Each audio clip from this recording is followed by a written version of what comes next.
Bismillahirrahmanirrahim. Assalamualaikum warahmatullahi wabarakatuh and a very good days to all of you.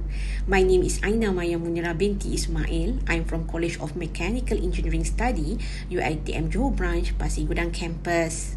First of all, as a group leader, I would like to express my gratitude to all the juries involved for their compassion and kindness in giving mark to this research project. I really hope that you all enjoy our brief video. Happy watching. Thank you.